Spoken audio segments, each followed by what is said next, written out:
Hola, ¿cómo están? Bienvenidos sean todos a un episodio más de mi podcast, Charlas Sin Modales. Miren, les cuento que hoy tenemos un invitado que ustedes lo conocen, pero con una vida social. Y en esta oportunidad vamos a conocer su vida personal y familiar. Hola, Manuel, ¿cómo estás? Bienvenido a mi podcast. Gracias. Bienvenida tú a España también. Gracias, Manuel. Cuéntame, vamos a hablar de ti. Nombre completo, comencemos. Manuel Gregorio García Méndez, Manuel Gregorio. ¿Dónde naciste, Manuel? en la clínica, en la Chagua, ¿no? Creo que fue en la Chagua, en la Aragua. La Aragua es la que está más adelante de la IMEX. Ajá, Sí, en ese, en toda la ok. curvita. Tienes 32 añitos. Sí, recién cumplido. 29 de septiembre, el Día de los Arcángeles. Ah, sí. Sí, Eres morocho, Manuel, yo no sabía eso. sí. Tengo una hermana morocha. Nacimos de 6 meses y por eso mi mamá me puso Gregorio. Pues ella dice que después que habían hecho todos los exámenes y me habían dado el acta de función, y ella dice que le oró mucho a José Gregorio Hernández. Y después de repente yo empecé a orinar y la doctora Gladys, no, Pinto no fue Doris García. Doris, pues. Sí, Ajá. le dijo a mi mamá que eso era un milagro y aprovecharon, recogieron el orina y tal, me hicieron los exámenes y bueno, mi abuelo nos decía que éramos como unas raticas. Me imagino, porque Sí. si tenían 6 meses eran chiquiticos. Sí, nos decía que le cabíamos en la mano. Claro, mi abuelo era un portugués y cada vez mi abuelo era como así. Ok. Pero él decía que nosotros éramos como unas raticas que le cabíamos en la mano. Cuéntame de tu mamá y de tu papá. Háblame de tus padres. Mira, mi mamá es hija de portugueses, de un portugués que emigró a Venezuela. Y su mamá era una mujer campesina que, bueno, muy trabajadora. Mi abuela era analfabeta en conocimientos técnicos, pero era una mujer muy sabia sobre la vida. Era una mujer muy humilde, muy honesta, y eso siempre se lo transmitió a todos sus nietos. Mi papá es hijo de una india, de mi abuela Pilar, y su papá era hijo de españoles. Mi abuelo falló, yo no lo conocí, porque cuando nacimos ya él había fallecido. Pero bueno, sí, esa es la historia de mis dos padres. Mi mamá, bueno, le encanta la repostería, todo eso, ha hecho una serie de cursos, se dedica a eso también. Ah, vale. Le gusta, bueno, heredó ese área de los portugueses, Ah, sí. el tema de la panadería y Ah, la repostería. Y bueno, mi papá, bueno, es diputado, fue alcalde de La Victoria, ha sido candidato a alcalde de Caracas, fue candidato a gobernador en el 2017 y bueno, nada, estamos, mucha gente en La Victoria quizás sabe quién es él. claro, claro. Mira, y háblame de tus hermanos. ¿Cuántos hermanos son ustedes? Mira, por parte de mamá y papá somos 3. Ok. Debimos haber sido 4 porque en el embarazo de mi hermana y el mío éramos 3, éramos trillizos. Ah, sí. Pero mi mamá Ah, votó 1 wow. y quedamos nosotros 2, gracias a Dios. Gracias a Dios. Exacto. Siempre la cosa estuvo ahí como reñida. Ok. Mi hermano mayor, a quien admiro y aprecio muchísimo, mi hermano Ismael, que es médico. Y bueno, por parte de papá sí somos unos cuantos más. Ahí. Manuel, ¿dónde estudiaste tú? ¿Tu primaria y tu secundaria? Yo estudié la primaria, la estudié en el Colegio Brito en La Victoria. Estudié en el Brito hasta 8º grado. Ok. Y en 8º grado nos fuimos a Caracas. Estudié 9º, 4º y 5º año en el Colegio El Ángel de Chuao en Caracas. Ah, vale. Y después de ahí salí, estudié Derecho en la Universidad Central, comencé en la Universidad Central. Luego, por el tema de la violencia que había dentro de la universidad, mi papá también estaba un poco molesto conmigo porque yo me había metido mucho en el tema de la política en la universidad y la política en ese momento dentro de la UCB era muy violenta. Entonces mi papá me decía que yo tenía un solo trabajo, que era dedicarme a estudiar y broma y tal. Y deciden que me vaya de la UCB a la UCAP. Allí estudié Derecho, estudié 2 años allí, después de allí me fui a la Universidad Bicentenaria de Aragua.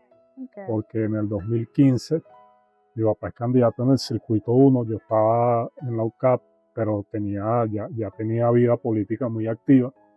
Y en ese momento yo estaba como coordinador nacional de estructuras de voto joven, había crecido políticamente ya. Y entonces me pidió la ayuda de que fuera allá al estado de Aragua, ayudarlo a armar el tema juvenil de la campaña del Circuito 1. Entonces me fui a Aragua, llegué allá, bueno, cuando pasaron las elecciones parlamentarias, yo decidí quedarme allá, erradicarme en mi estado, porque bueno, soy aragüeño. Entonces empecé a trabajar y a construir políticamente dentro del estado, desde esa época para acá, pero bueno, de chiquito siempre anduve con mi papá para arriba y para abajo. Aunque mi verdadero sueño, que te lo conté una vez, Sí, era ser futbolista. exacto, eso Eso te es iba a lo que yo preguntar. quería. Y nosotros en el 2017, a final del 2017, tuvimos que salir del país. Fue la primera vez que salimos, que fue cuando salieron todos. Yo llegué aquí a España, me acuerdo que tenía unos ahorros y compré una bicicleta, que por cierto fue una locura lo que hice, porque yo veía que todo el mundo hacía delivery con unas bicicletas que eran como chatas. Ajá. Y yo decía, esas bicicletas sí son feas, a mí no me gusta eso. Y resulta que esas bicicletas tenían una batería, por eso que atrás eran chatas. Eran eléctricas y es lo lógico, pues son bicicletas que tienen una propulsión mayor para tú no cansarte. Claro. A mí se me ocurrió comprar una bicicleta montañera con velocidad. Entonces, mi sueño era ser futbolista del Real Madrid. Y la primera vez que pasé frente al Santiago Bernabéu fue repartiendo un delivery, que por cierto casi me desmayó más adelante en un kiosquito porque venía muy cansado. Claro, yo no sabía nada del tema de cómo era eso. Después tuve que cambiar, devolví la bicicleta, compré una, era mucho más económica, una eléctrica. Y bueno, nada, seguí trabajando en eso. En el 23 de enero creo que fue, yo me acuerdo que vi a Juan Guaidó juramentándose y yo estaba con mi hermana, estábamos nosotros dos viviendo aquí en Madrid. Ella estaba estudiando creo que era una maestría, y yo estaba aquí con ella, estaba trabajando y ella estudiando.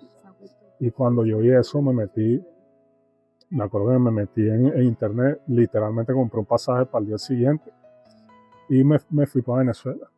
Y mi hermana creía que era mentira, entonces cuando yo al día siguiente iba saliendo en la mañana se puso a llorar y se tiró ahí en el piso, que no me fuera, que me iban a matar y tal. Y nada, me fui para Venezuela. Allá estuvimos trabajando muy duro. Yo salí en agosto y me volví en enero. Bueno, porque en esa oportunidad salimos porque mi papá había denunciado al Pollo Carvajal por el tema del narcotráfico en la plenaria de la Asamblea. Y eso trajo muchas consecuencias a la familia, muchas. Entonces, bueno, nada, nos tocó salir en esa oportunidad. Yo decido volver cuando veo que Juan se juramenta. Bueno, porque como todos creímos que en ese momento ya era el momento definitivo de que... Como lo hemos creído varias veces. Sí, bueno, es parte de lo que significa esta lucha, ¿no? No dejar de creer y ser siempre insistente a pesar de la situación. Entonces, bueno, nada, me fui a Venezuela y allá estuve hasta ahorita, hasta la elección que me tocó salir, porque bueno, me abrieron 2 expedientes. Creo que eran 3, uno por terrorismo, uno por legitimación de capitales y el otro, no me acuerdo, pero eran tres expedientes que el presidente del Consejo Legislativo pidió que me citaran y a las 3 no comparecencias que me ordenaran una orden de búsqueda y captura. Entonces, bueno, obviamente eso me obligó a refugiarme y quedarme fuera del país, porque yo no creo en lo absoluto para nada en la cárcel. Y creo profundamente en lo que decía Rómulo Betancourt, que lo primero que debe hacer un perseguido político siempre es ponerse a resguardo. Esa es su primera tarea.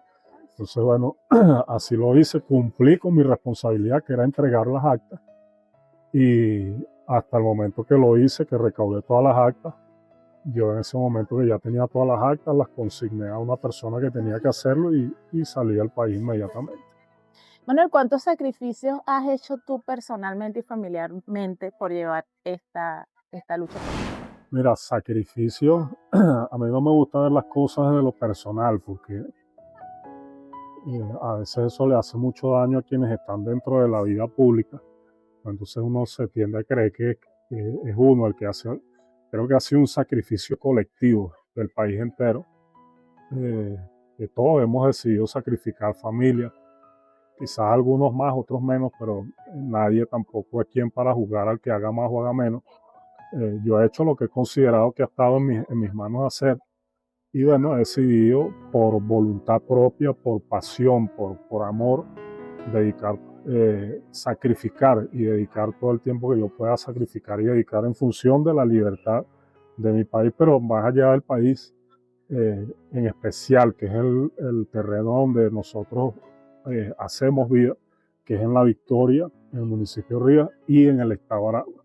Porque lo más importante de este proceso, Ludmila, es que va a quedar una memoria histórica, que el día de mañana a quien se le ocurra hablar desde el yo en la política, desde el yo en la sociedad, a quien se le ocurra hablar desde el personalismo, la idolatría, el megalómano, el ser humano que crea que es indispensable, coño, yo creo que el país lo va a rechazar automáticamente porque eso de ahora en adelante está metido en la genética de nosotros. Claro, y ha pasado en otras sociedades. Así es como aquí en España, la guerra civil y todo el tema de Franco, que a veces es como un tema muy, sí. Es un tema muy polémico, sí.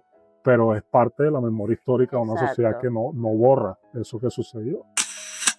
Vamos a soñar un ratico. ¿Cómo te imaginas La Victoria en un futuro próximo? Mira, lo principal es libre y democrática.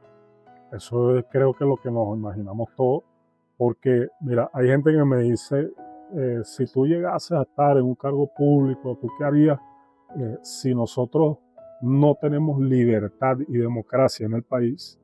Todo lo demás siempre va a ser una epopeya, va a ser un sueño, algo que va a estar allí escrito en un plan, pero que no va a poder bajar a realidad a tierra.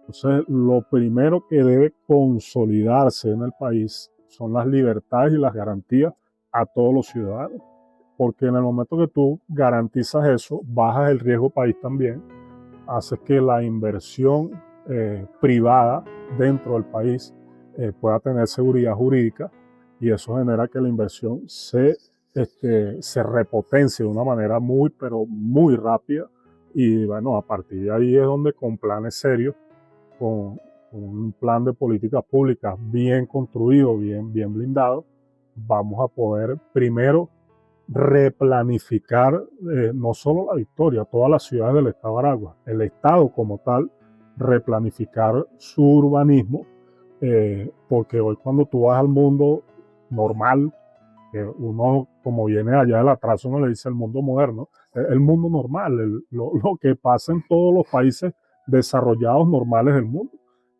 Hay electricidad, por ejemplo, en las plazas subterráneas. Tú no ves que una cosa se inunda porque se orina una gallina en una esquina en Venezuela y se inundó La Victoria, por cierto, la famosa avenida que conduce a Soco, la avenida Victoria. Sí. No existe manera alguna de que haya llovido, eso no se inunde a lo largo de la historia, se convierte en el río de la avenida Victoria. Entonces, es remodernizar, readaptar los municipios del estado.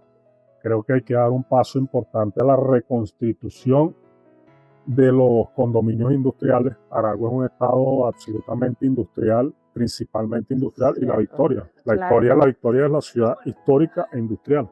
Esa es la razón histórica de nuestra ciudad. Entonces, recuperarlos, mejor dicho, porque el condominio industrial existió nada más fue en el municipio de Rivas cuando Ismael García era alcalde, que fue quien consolidó eso. Pero eso es algo que hay que llevarlo a todo el estado, a consolidar los condominios industriales del estado, y eso, bueno, va a permitir que la empresa privada se repotencie. Aparte de eso, el tema de la agroindustria, que hay que agroindustrializar el estado. Nosotros tenemos una cierta cantidad de hectáreas productivas, somos un estado que tiene también capacidad minera, producimos allí dentro del estado, hay calcio, piedras calizas, hay capacidad para producir mucho más cemento del que se produce, tenemos capacidad de repotenciar, renovar la fábrica, la mina de las lomas de níquel. El estado es un estado grandioso, el tema es que bueno, ha estado en las manos de la gente más equivocada que ha podido pasar por el poder público de nuestro estado. Quizás gente poco preparada. Bueno, forma parte de lo que ellos son, porque mira, al final del día es como lo que pasa en el país entero. Tú no has visto que hay un alcalde de ellos que sea exitoso y lo dejen repetir, porque ellos creen es en la mediocridad, creen en eso, creen en que la gente tiene que ser pobre, creen en que necesita que la gente les pida un 15 y un último, una bolsa de comida. Y lo peor que puede hacer un político, eso yo siempre lo he creído en, por ejemplo, una campaña, y se lo digo yo a la gente, rechacen el día de mañana que llegue con una bolsa de comida, hacer campaña y a tomarse foto con ustedes. Sí. Ese es el que te va a robar el dinero el día de mañana. Esa bolsa te va a costar muchísimo durante 4 años. Entonces, no la vas a terminar de pagar, la vas a pagar es con la calidad de vida tuya. Entonces, el país necesita de gente, primero que tenga capacidad de liderizar a equipos exitosos, porque ninguna persona tiene la capacidad de ser el más sabio del mundo. Tú siempre estás aprendiendo, pero precisamente eso es el objetivo de liderar. El objetivo de tu liderar un grupo es entender que tienes que buscar a los que son mucho mejor que tú, a los que saben mucho más que tú. Al final del día tú siempre terminas liderizando un equipo de gente capaz, y eso es lo que hay que buscar. Buscar a los mejores aragüeños, sean quienes sean. Ok, Manuel, ahora vamos a seguir hablando de ti. Háblame de tus hobbies. Mis hobbies, mira, a mí me gusta jugar fútbol. Jugar fútbol a veces en tiempos libres con mis amigos. Me gusta compartir en las tardes con los amigos también, hablar, disertar, escuchar a la gente. Eso te ayuda a imaginarte, a construir planes también. ¿Leer también te gusta? Sí, es un nuevo hobby que agarré ahorita en el exilio. Yo no leía mucho, pero eso es malo ser embustero. Okay. Yo era más de ver cosas, o sea, escuchaba los audiolibros y eso.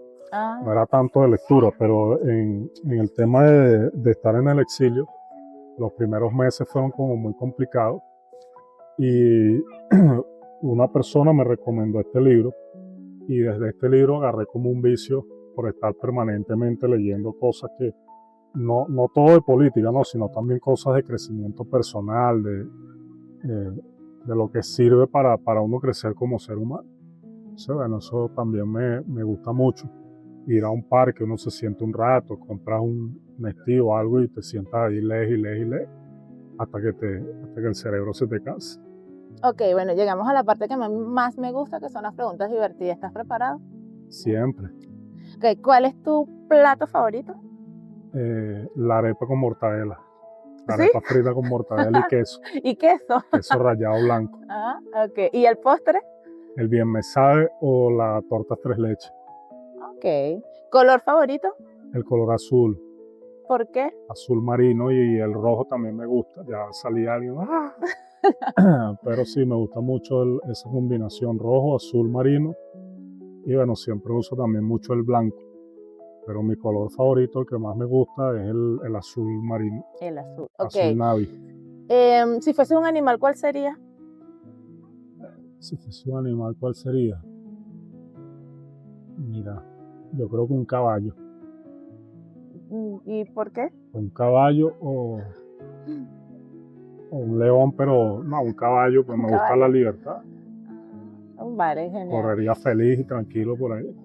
¿Un lugar del mundo que quisieras conocer que aún no hayas visitado? Muro de los Lamentos en Israel, o los campamentos de Auschwitz.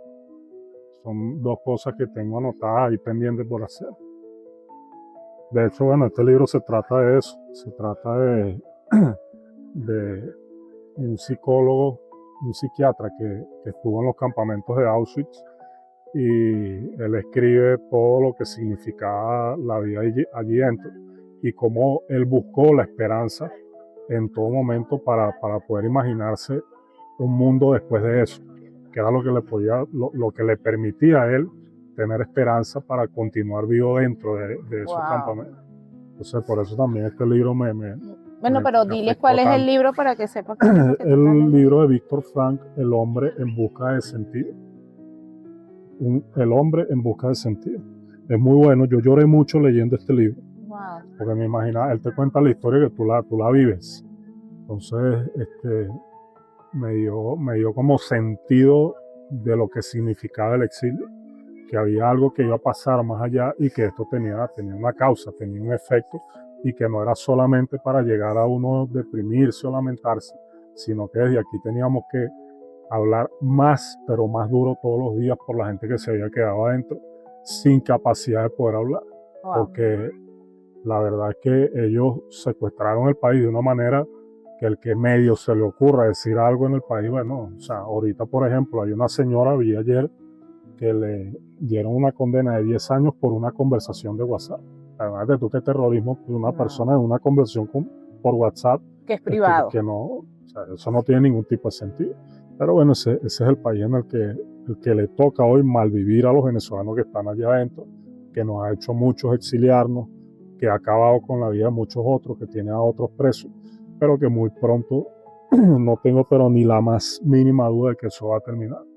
Amén. Muy, pero muy pronto. Manuel, ¿cuál es tu yo nunca? Yo nunca. ¿En qué sentido?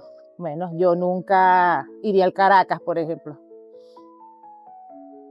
No me gusta esa frase, yo nunca, porque mi abuela me decía que eso no sé si nunca, pero... No, pero yo nunca voy a ser caraquista, yo soy tigrera.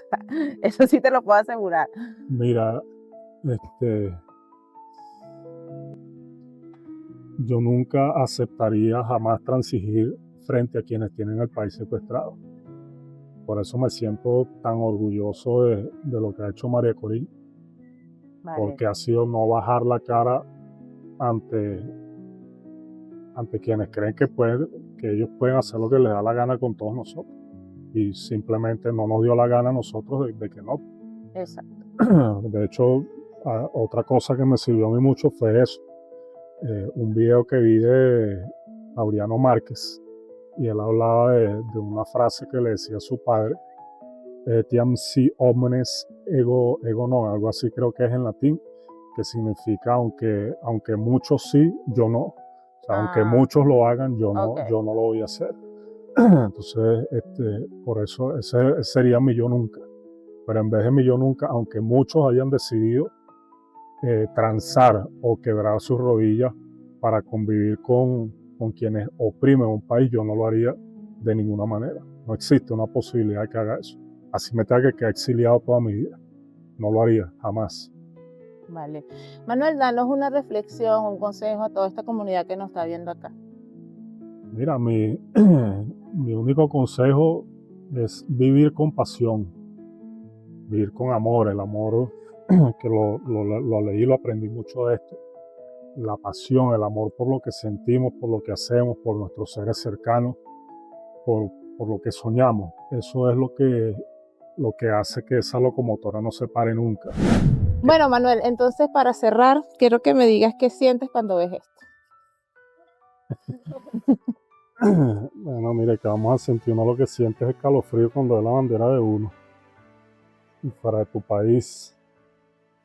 Esto es lo que, ¿cuántas estrellas? Ya te han insultado, ¿viste? Esta tiene 8 estrellas. Mira, esto es lo más sagrado que podemos tener nosotros, que cuando lo vemos nos reconecta con nuestras raíces, pero bueno, te deja sin palabras cada vez que la ves, porque son muchas cosas que se vienen a la mente, son deseos, son anhelos, son sueños que lo vamos a lograr. Lo estamos logrando. Así es, pero lo vamos a ver pronto materializado por completo, y en el nombre de Dios vamos a llegar con estas banderas izándolas por la libertad. Saldremos y las izaremos desde aquí hasta nuestro país, por la libertad de nuestro país y por esa memoria histórica imborrable que tiene que quedar tallada en el corazón y en el ADN de todos nosotros. Exacto. Eso es lo que sentimos cuando vemos nuestra bandera. Claro que sí. Gracias, Manuel, por estar en mi podcast. Bueno, agradecidísima que hayas compartido tu tiempo acá con nosotros y bueno, nos despedimos entonces, ¿vale? Gracias a ti, saludos a todos. Chao. Gracias.